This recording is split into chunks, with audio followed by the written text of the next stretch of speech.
Es cualquier cosa, Gorka es cualquier cosa menos un partener al mundo de la literatura. Hoy, sin embargo, da un salto lo que yo considero como editor de esta novela, un salto de calidad en su trayectoria literaria.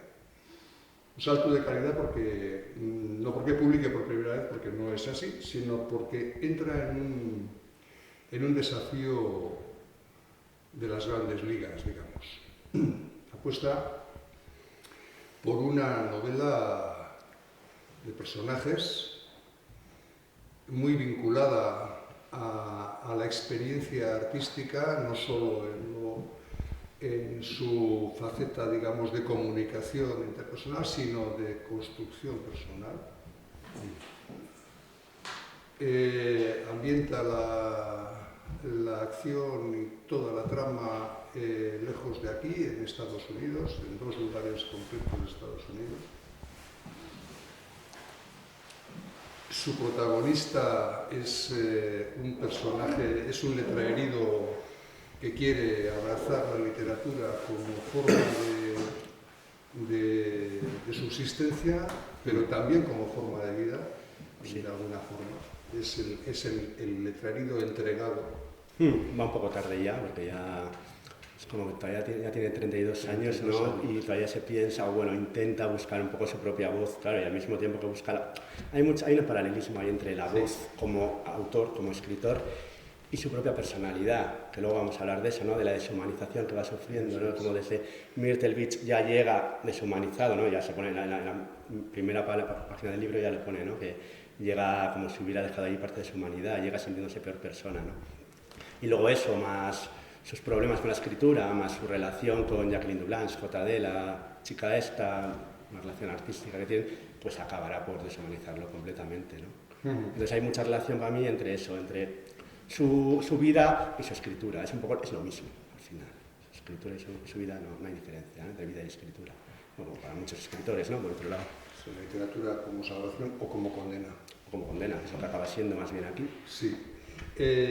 Yo como editor tengo que señalar lo que para nosotros son las principales virtudes de esta novela. Es una novela de trama compleja, ondulante, sinuosa, no es lineal, retrocede, avanza, se explaya por los laterales, es decir, tiene esa complejidad que siempre requiere del autor un pulso narrativo firme para poder sujetar el interés del lector, y en este caso Gorka lo consigue porque tiene oficio y porque además tiene la pulsión artística necesaria para ocuparse del lector sin degradar su propia obra, ¿no? Sí, es la apuesta. Eso es, sí, yo creo que era una novela muy, muy ambiciosa, en mi opinión, ¿no? Y bueno, esta novela en realidad, ya lo he dicho muchas veces, la empecé en el año 2004, que escribí una versión completa, luego la borré del todo, luego he empezado varias versiones, y hasta que realmente no me he sentido lo bastante buen escritor como para escribir esa historia, pues no la he terminado, no la he mandado, no la he intentado publicar, ¿no? O sea, yo sentía que no era lo bastante buen escritor para escribir esa historia. O sea, me encantaba esa historia, se me ocurrió hace muchos años, pero todavía me daba cuenta de que no era lo bastante bueno como para escribirla, ¿no? Porque era muy complicada. Al final esta historia tiene 3 tramas. Tiene la que ocurre en Nueva York, que en Nueva York son 2, la trama del taller literario, de cómo va escribiendo la novela, y por otro lado su relación con JD.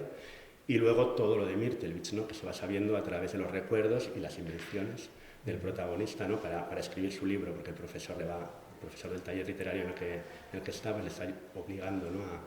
a escribir sobre Myrtle Beach, algo que él no quiere y que está acabando un poco con él, ¿no?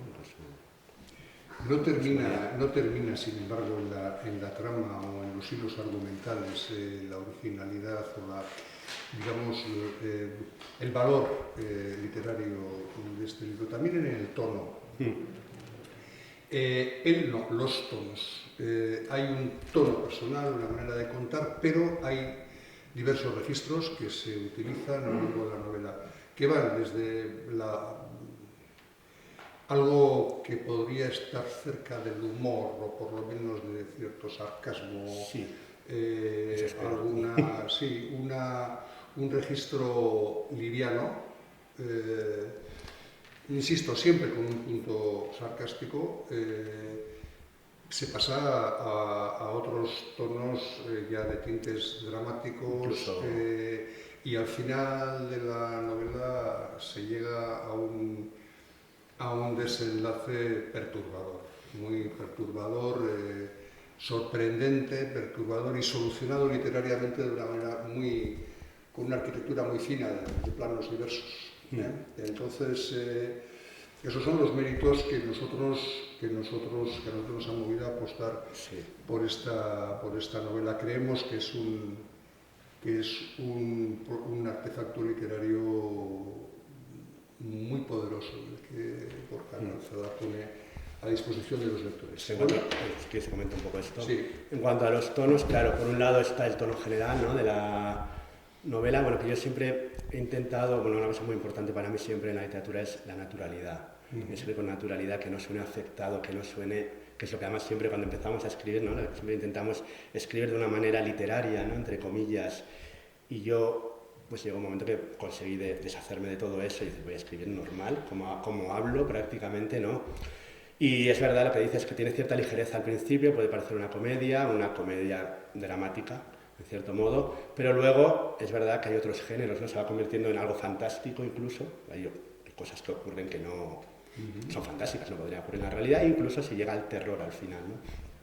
Y luego me imagino que contaremos también lo metaliterario, ¿no?, que dentro de la novela hay se habla de escritos y de obras de arte, incluso de personajes, y claro, a la hora de escribir cada uno de los textos de cada personaje, claro, buscaba un estilo distinto, ¿no? Entonces, por ejemplo, no es lo mismo todo lo que se narra de Nueva York, el estilo, con los recuerdos de Myrtle Beach. Claro, los recuerdos de Myrtle Beach pasan por la cabeza del protagonista, entonces es él el que los recuerda, no yo. No, una cosa así. En ese sentido sí que he intentado que haya diferentes estilos, no sé hasta qué punto lo he conseguido, pero me parece que es, por eso digo que era muy ambiciosa, y por eso tardó tantos años en escribirla, que no es una cosa que digas, venga, me pongo en un año y la acabo, ¿no? Tantos años en escribir para el poquísimo tiempo que va a consumir el lector. Eso es. En leerla, porque se lee muy rápido. Sí, pero te decía, yo creo que tiene mucho ritmo. Yo es lo que busco siempre, tenga ritmo, y la gente que se la ha leído me dice, es que me lo he acabado en nada, ¿no? Es como que se lee muy fácil. Vamos a ir un poco a explicar a los futuros lectores las tramas, las líneas generales de la trama. El joven Elías Querejeta... Ibarra. No, ese es otro. Ibarra. Que lo que decíamos, que no es tan joven, que tiene 32 años 32 años, sí. Bueno, decir, depende de quién lo diga, si lo digo yo es muy sí, joven. Es joven para ir a trabajar a un parque de atracciones, es joven para ir a la universidad, siempre en comparación con sus compañeros, ¿no? Porque él se siente viejo todo el rato, se siente fuera de lugar. En Myrtle Beach sus compañeros son chavales de 18, 20 años y en la universidad parecido, ¿no? Entonces él tiene esa sensación un poco ya de que llega tarde a todo, de frustración, de venga, es mi última oportunidad, si no lo consigo ahora es que ya no lo voy a conseguir nunca, ¿no? Sí. Va un poco tarde, es un poco eso. Estaba en una estación distinta cuando le pasó el tren de la vida, ¿no? Eso es. Entonces... No sé muy bien, cacho, hasta ahora cómo ha llegado a eso, pero sí, se le ha pasado un poco. Sí. También un poco como a mí, en realidad. Pero él va a Estados Unidos, va a Nueva York concretamente a trabajar su propia voz. A buscar esa voz, sí. A buscarla. Decíamos, la voz y la personalidad, al final. Eso es. A un taller literario de reconocido prestigio, pero antes trabaja como has explicado, un verano en Myrtle Beach, que es un parque de atracciones en Carolina del Sur. Allí conocerá no solo gente, luego hablaremos un poco de eso, esa otra cara de Estados Unidos tan de serie B, pero tan real al mismo tiempo. Sí, hay mucho contraste entre Nueva York y Myrtle Beach al final. Son las dos caras, son la cara A y la cara B. Nueva York es la que conoce todo el mundo y Myrtle Beach es la que está más oculta y ya hablaremos. Hay una cosa que es, a mi modo de ver en este libro, en esta novela, muy interesante desde el punto de vista literario y desde el punto de vista del disfrute del lector. Es decir, hay dos planos, la realidad contemporánea con la acción y la lectura, y Mirtelbich. Mirtelbich es siempre un recuerdo. Eso es. Una invención. O una invención, o un recuerdo inventado, como son sí. el 80% de los recuerdos que tenemos por reales, por otra parte. Claro. Entonces se juega con esas dos variables, lo que está pasándole al autor, al narrador, sí. al protagonista más bien, al protagonista, y lo que le pasó y que un ejercicio literario le obliga a sacar a la luz. Claro, y él ya lo había, fue bastante traumático, yo creo, todo lo que él pasó en Mirtelbich. Entonces, él quiere olvidarse, él quiere escribir algo diferente. Bueno, coge a un personaje que conoció allí, pero a partir de ahí quiere inventarse una novela, quiere sacarlo de Mirtelbich y llevarlo de viaje por ahí y olvidarse totalmente de Mirtelbich. Pero el profesor en la Universidad de Columbia, en el taller que da, Maximilian Petrenko, que es un profesor ucraniano, que de mucho prestigio, que está siempre en las quinielas para el Nobel, que nunca lo ha ganado, pero ahí anda, que también se ha traumatizado por otro lado, pero bueno, eso ya va por otro lado.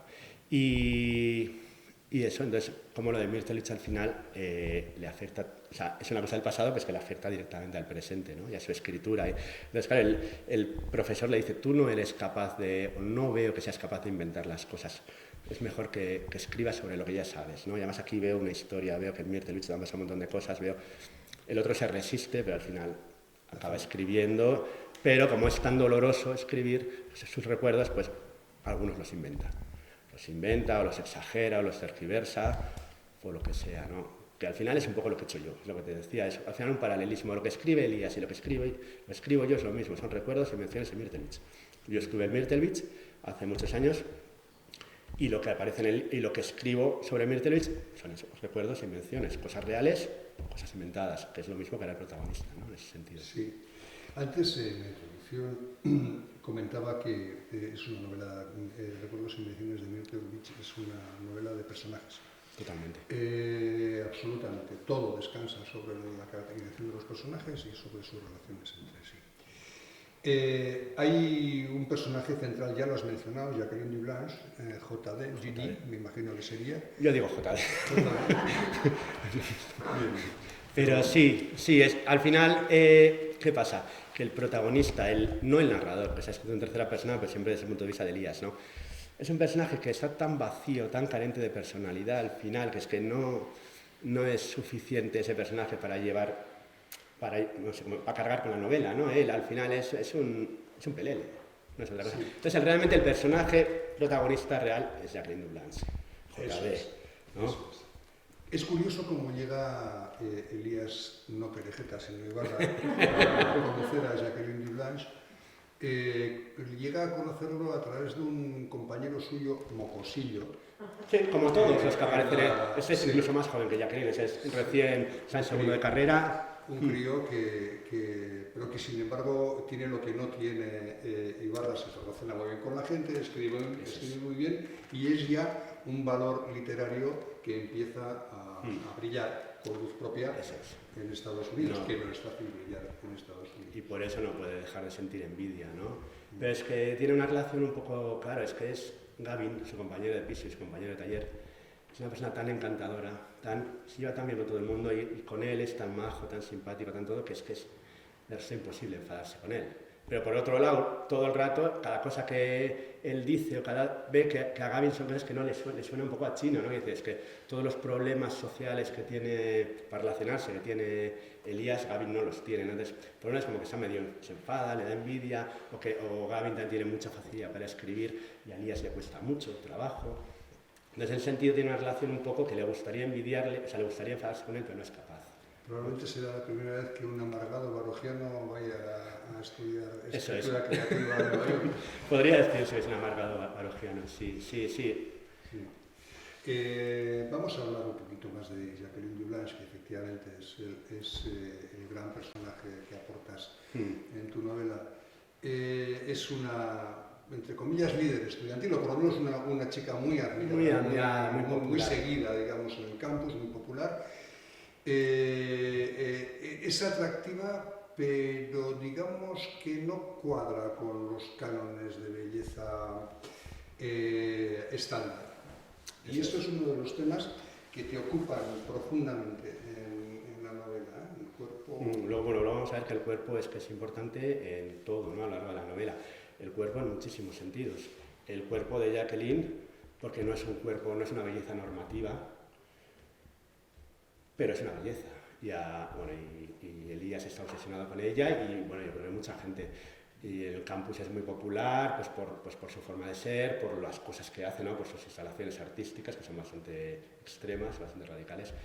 Y la gente la admira mucho, ¿no? Entonces me interesaba mucho también no sacar un tipo de personaje que fuera la típica belleza, no sé qué, no. Que puede ser bien popular, que puede ser bien carismático, incluso bello, sin tener el típico cuerpo, ¿no? Entonces, en ese sentido, sí, es un poco el cuerpo incorrecto. Luego, por supuesto, tenemos Luego se habla mucho, claro, Jacqueline du Blanche hace ella es muy crítica con el feminismo, ¿no? Y con el feminismo, con el arte feminista, sobre todo, porque ella no entiende o no le gusta, ¿no? Que siempre no hay cierta tradición de las artistas feministas, que siempre tienen que salir ellas desnudas en sus obras y dañarse el cuerpo, ¿no? Como hacía Marina Abramovic o hacía Bali Export o Orlan. Ciertas artistas, ¿no? Y dicen, yo tengo que hacer esto. Yo para denunciar ciertos comportamientos, para denunciar ciertas cosas, tengo que poner mi cuerpo, tengo que dañar mi cuerpo, tengo que exponerlo, ¿no? De hecho, hay una obra de Barbara Kruger, ¿no? Que es una serigrafía, que sale un cuerpo femenino y pone Your body is your battleground, ¿no? Tu cuerpo es tu campo de batalla. Y dice, yo no entiendo esto, ¿por qué tiene que librarse la guerra en mi territorio? ¿Por qué no en otro? ¿No? Entonces, ella lo que plantea es un poco a través de eso la responsabilidad también de los hombres, ¿no? Con el feminismo y con el feminismo, y por qué no puede aparecer un hombre en una obra feminista, por qué tiene que ser una mujer, porque siempre, ¿no? Al final, y luego habla mucho de eso, al final, ¿dónde está el límite? Porque al final tantas obras con cuerpos de mujeres desnudos, ¿dónde está la diferencia, dónde está la línea entre utilizar eso para denunciar algo o convertirse la propia artista en un objeto sexual, ¿no? Es decir, me parece que hay una línea muy fina. Entonces ella lo critica mucho, entonces por eso ella propone utilizar a un hombre, a Elías concretamente, y a su cuerpo para la obra, ¿no? Para la instalación que está haciendo. Afortunadamente no va a responder a ninguna de esas preguntas, porque se me dislocarían las meninges seguramente. Has hablado de metaliteratura, es un poderoso recurso que utilizas en la novela, lo utilizas con un fin muy claro, identificar a los personajes autores de los textos en cuanto a su caracterología. Pero aquí hay un asunto, es decir, bueno, la metaliteratura, como muchas cosas en literatura, salen del foco de la moda y vuelven a salir y vuelven a entrar. Estamos en un momento de abierto y no siempre camuflado antiintelectualismo en el arte y en la cultura. Yo creo que viene muy de la mano de las apuestas neocon y neoliberales, del trumpismo y de todo este sistema realmente antisistema que se está vendiendo como nueva era. Y esto en literatura y en arte yo creo que tiene esa derivada, es decir, no seáis intelectuales porque la intelectualidad es un patrimonio de las élites que nos han traído a este desastre, ¿no? Vale, yo en ese caso tampoco lo veo como algo intelectual, lo de la metaliteratura no lo veo ni como algo que forma parte de una élite, ni nada parecido. Para mí era una necesidad de la trama, era una necesidad de algo que me pedía la novela, porque al final la mayoría de los personajes que aparecen ahí son escritores o aspirantes a escritores, pues, y el protagonista, el personaje principal, es un escritor, entonces entre ellos yo creo que es muy importante, cuando un escritor está entre escritores, saber sobre qué escriben o qué cosas escriben los otros, ¿no? Entonces la forma de definir a cada uno de sus compañeros de taller o la forma de definir a su profesor es a través de qué escriben, ¿no? Porque para un escritor, pues para mí si conoce a otro escritor, lo primero que piensa es sobre qué escribirá o cómo escribirá, cuál será su estilo, ¿no? Entonces al final yo creo que para conocerlos era muy importante saber qué escribía cada uno, cómo escribía, incluso los que no se ve cómo escriben, ¿no? Porque con sus compañeros de taller, por ejemplo, muchos no llega a verse lo que escriben, pero ya entre Elías y Gavin como que les han puesto unos motes, ¿no? A uno le llaman Bukowski, a otro le llaman Jonathan Franzen, a otra le llaman Amélie Nothomb, a otra le llaman Chimamanda, según lo que ellos creen que van a escribir esas personas. ¿No? Esta seguro que escribe como Chimamanda, esta seguro que escribe como Bukowski. O sea, al final es todo el rato esa, ¿qué escribirá este? ¿Qué escribirá el otro? ¿No? Y con Petrenko lo mismo. La conversación que tiene con Gavin nada más llegar al piso, ¿no? Y Petrenko, ¿quién es? Y Petrenko, sí, he oído hablar de Petrenko, y le explica, ¿no? Petrenko ha escrito esta obra, Hijos del Maidán, que fue una obra no sé qué, entonces tengo que inventar, ¿no? Ahí fue muy divertido también al final, ¿no? Porque al final es como, buscas varias obras, textos, cuentos, novelas, haces que inventar de cero, claro, no tienes que escribirla completa, pero al final cómo mostrarlo, ¿no? A través de pinceladas o fragmentos, me parecía muy interesante, yo creo que le da mucha riqueza, ¿no? Al libro, que no es, sí, ese es escritor, ah, vale, y el otro también es escritor, ah, vale, ¿ya y qué? ¿No? ¿Qué harán? ¿Sobre qué escribirán? ¿No? Como veis, Gorka es tan enfermizamente intelectual que no considera intelectual un ejercicio que es propio del trasvase intelectual, ¿no? De la textualidad o intertextualidad. Eso. Y aparte, que, bueno, yo creo que lo hago de forma muy natural, ¿eh? Sí, no sé, sí. no intento darme aires ni... muy normal. No solo de forma natural, es que es una forma absolutamente económica de llegar a perfilar personajes. Sí, tampoco es que de repente ponga el cuento completo de no sé quién o el texto completo, sino que voy a pincelar, sí, va de esto, va del otro, igual pongo algún trocito del texto, para que la gente pueda llegar a entender qué escriben los personajes sin tener que meterte una chapa que te saca de la historia principal. A mí, pues lo que os decía, el ritmo me parece muy importante todo el rato, y aunque hable de arte, aunque hable de literatura, aunque hable de lo que sea, siempre intento que esté bien integrado en la historia, que el lector no se pare, que no pare la acción, que no tenga que parar y, vale, ahora me está hablando de esto y ahora tengo que volver otra vez a la acción principal. No, es todo más fluido, yo creo. Yo tengo que decir respecto al tema del ritmo, si tuviera que ponerle banda sonora, le pondría una banda sonora de jazz, probablemente Charlie Parker, y con mucho swing. Es una novela con un swing poderosísimo. Hablemos de otro de los temas que han salido ya. La cara B de Estados Unidos. Mike Mirtowicz con ese asomarse a la Carolina del Sur, a ese estado en el que, como en muchos otros, aflora constantemente esa xenofobia, esa violencia machista, esa actitud reaccionaria y reactiva ante cualquier cosa que signifique igualdad entre géneros, entre razas, entre personas. Esa cara B parece muy descarnada. Sí, y exagerada, ¿eh?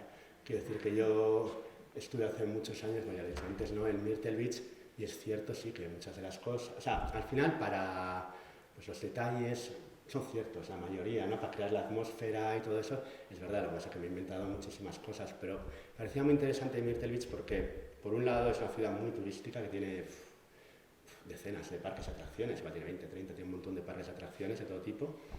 Es como una especie de Benidorm para la gente del este de Estados Unidos, es muy conocida. Luego en la novela también hay muchos personajes, está en Myrtle Beach, como que lo conocen, ¿no? Y en ese sentido, por un lado tiene ese aspecto turístico, como superficial, como hortera, pero por otro lado tiene un aspecto más sórdido, violento, agresivo. Eso sí se notaba, sí que vi actuaciones policiales bastante agresivas, vi muchas banderas confederadas en los porches de las casas, ¿no? Sí vi cosas, lo que pasa es que luego al final yo lo que he hecho ha sido como convertirlo en una especie de territorio mítico, ¿no? Y exagerarlo todo, y hacerlo mucho peor de lo que era en realidad. Y de hecho, Myrtle Beach es una de las ciudades más peligrosas de Estados Unidos. La última vez que lo miré, ponía que en internet estaba en el puesto 26 de las ciudades más peligrosas de Estados Unidos. Entonces yo de eso entreví algo, el resto me lo invento. Recuerdos y menciones. Podríamos concluir, para empezar a terminar ya esta presentación, o al menos es la impresión que en la editorial nos ha dejado el libro, que es la crónica del proceso de deshumanización de un individuo que, como tú has dicho antes, parece que llega tarde a todo y al final se le escapa incluso la opción de ser un ser humano. Sí, primero de ser un escritor y luego de ser un ser humano, ¿no? Claro, esa deshumanización viene las tres tramas que te he dicho antes, ¿no? cada una de las tres tramas ya no lo deshumaniza, ¿no? Él ya llega de Myrtle Beach muy mal, tiene un trauma, luego se descubrirá por qué, ni siquiera él mismo lo sabe, ¿no? Porque no hemos hablado tampoco del tema de los falsos recuerdos y todo eso, ¿no? Que se le mezcla la realidad, la ficción, le sale la olvidado muchas cosas y luego según las escribe las va recordando. Entonces ahí ya llega él muy mal, llega eso, como decía en la primera página, llega sintiéndose peor persona de lo que era, como si hubiera abandonado allí cierta parte, o sea, parte de su humanidad, ¿no? Luego en la trama de Nueva York, por un lado, claro, en Nueva York habría como dos momentos, ¿no? El primero, todo lo que es la trama de la escritura del libro, la búsqueda de su voz, y luego ya el proceso artístico de ponerse en manos de J.D. para ser su obra, ¿no? La instalación artística que hace, el que lee su obra. Entonces, todos los procesos le deshumanizan, ¿no? Tanto lo de Myrtle Beach, luego como la manera de enfrentarse al libro, la manera de buscar su voz, al final no es capaz, no puede, es muy duro para él. Y luego pues el ponerse, luego claro, luego ya él está tan mal que al final pues acaba poniéndose en manos de J.D. y eso también le acaba de deshumanizar del todo, ¿no? Cada cosa, cada trama, pues le va un poco a lo mismo, ¿no? En la misma dirección. Está muy pensado. No deja de parecerme, y ahora que te oigo decirlo más todavía, que hay una reflexión, no sé si ligera o profundamente dolorida sobre el hecho de la escritura. Totalmente. Sí, sobre la escritura, sí, sobre sí, pues cómo enfrentarse al final al proceso creativo, ¿no? Y al final, en este caso, es que no sale perdiendo él, ¿no? ¿Escribir mata? Pues puede matar. Puede matar, yo creo que sí. Podría ser, ¿no? Claro, a mí siempre me ha interesado mucho todo esto, por eso he dado tantos talleres y al final pues todo esto siempre ha sido un tema que me ha atraído mucho. Entonces, quería hacer eso, ¿no? Un poco como todo ese proceso al final acaba con él, ¿no? Puede terminar. Claro, al final no es solo el proceso de escribir, es como el tener que recordar todo lo que le ha ocurrido en Myrtle Beach, dice, realmente me merece la pena todo esto. Realmente soy escritor. Es que el Torrado es un farsante, él no sabe si es un escritor, él le gustaría, pero... Entonces, claro, eso decíamos, ¿no? Que al final, pues esa pulsión artística tampoco sabe si la tiene realmente, pero es lo que acaba con él, ¿no? No sé si tenemos una editorial o un negocio de pompas fúnebres. Pero bueno, no se muere, ¿eh? No se muere, mira. Pero hay muchas maneras de morir.